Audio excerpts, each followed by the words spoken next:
Because introduction ಆಮೇಲೆ ಅಷ್ಟೇ demand ಇದೆ. ಸೊ ಮ್ಯಾಕ್ಸಿಮಮ್ ಥಿಯೇಟರ್ ರಿಲೀಸ್ ಆಗುತ್ತೆ.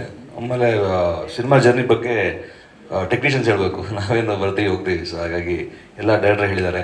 ಸೊ ತುಂಬ ಕಷ್ಟಪಟ್ಟು ಮಾಡಿದ್ದಾರೆ. ನನ್ನ ಫೇವ್ರೇಟ್ ಸಾಂಗ್ ಇದೆ ಆ್ಯಕ್ಚುಲಿ, ಬಿಕಾಸ್ ಅಲ್ಲಿಂದ ಹೇಳ್ಬೇಕಂತ ಇದ್ದೆ. ಯಾಕಂದರೆ ಪ್ರತಿಯೊಬ್ಬರಿಗೂ ಅವ್ರ ತಂದೆ ಹೀರೋ. ಸೊ ನನಗೂ ಸಹ ಎಲ್ಲರಿಗೂ ಸಹ. ಸೊ ನನ್ನ ಫೇವ್ರೇಟ್ ಸಾಂಗ್ ಇದು. ಸೊ 100% ನಿಮ್ಮಷ್ಟು ನಾನು ಭಾವಕನಾಗಿದ್ದೀನಿ. ನೋಡೋಣ ಈ ಸಾಂಗ್ ಎಲ್ಲಿ ತೊಗೊಂಡೋಗುತ್ತೆ. ಇದರೊಳಗೆ ಒಳ್ಳೆ ಐಡಿಯಾ ಅಲ್ಲ ಆ್ಯಕ್ಚುಲಿ. ಎಲ್ಲರೂ ರೀಲ್ಸ್ ಮಾಡಿದ್ರೆ I think this song will go somewhere. Thank you.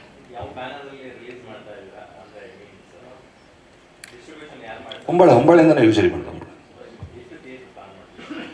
Maximum ಇರುತ್ತೆ.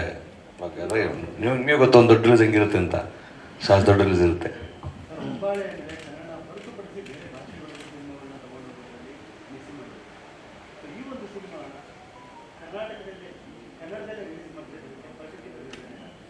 ಅದು ಡೈರೆಕ್ಟ್ ಹೇಳಬೇಕು. ಏನು ಅಂದ್ಕೊಂಡ್ವಿ ಅಂದರೆ ನಾವು ಫಸ್ಟ್ ಸಿನಿಮಾ ಮೊದಲನೇ ಹೆಜ್ಜೆ ಇವತ್ತು ನಮ್ಮಲ್ಲೇ ಇರಬೇಕದು. ಅದು ಕನ್ನಡಿಗರಿಗೆ ಇರಬೇಕು, ಕನ್ನಡ ಸಿನಿಮಾನೇ ಆಗಿರಬೇಕು. ಸೊ ಅದು ಕನ್ನಡದಲ್ಲೇ ಮೊದಲನೇ ಹೆಜ್ಜೆ ಇಡಬೇಕು, ಈ ಜನಕ್ಕೆ ಸಿನಿಮಾ ಮಾಡಬೇಕು ಅಂತಲೇ ಮಾಡಿದ್ದಿದ್ದು. ಯಾಕಂದರೆ ಈ ಕುಟುಂಬನ ನಿಮಗೆ ಗೊತ್ತು, 5 ದಶಕಗಳಿಂದ ಹರಿಸ್ತಾ ಇರೋದು ಕನ್ನಡಿಗರು, ಬೆಂತಡ್ತಾ ಇರೋದು ಕನ್ನಡಿಗರು. ಸೊ ಆ ಕನ್ನಡಿಗರಿಗೆ ಈ ಸಿನಿಮಾ ಮಾಡಬೇಕು ಅಂತಲೇ ಮಾಡಿದ್ದು.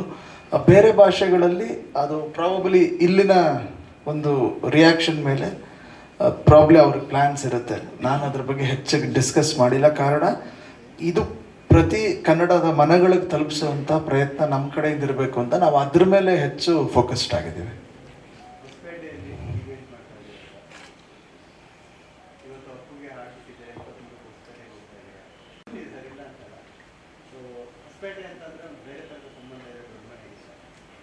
ಹೌದು, ಅದು ಕಲೆಕ್ಟಿವ್ ಡಿಸಿಷನ್ ಅಲ್ಲಿ ಮಾಡಬೇಕು ಅಂತ.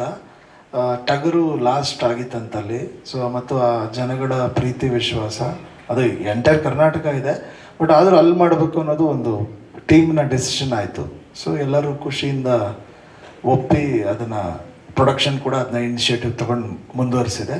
ಸೊ 23ಕ್ಕೆ ನಿಮ್ಮೆಲ್ಲರ ಸಮ್ಮುಖದಲ್ಲೇ ಈ ಚಿತ್ರದ ಪ್ರೀ ರಿಲೀಸ್ ಇವೆಂಟ್ ಹೊಸಪೇಟೆಯಲ್ಲಿ ನಡೆಯುತ್ತೆ. ಸಂತೋಷ್ ಸರ್, ನೀವು ಆಲ್ರೆಡಿ ಅಂದರೆ ಹಿಂದೆ ಮಾಡಿರೋ ಸಿನಿಮಾ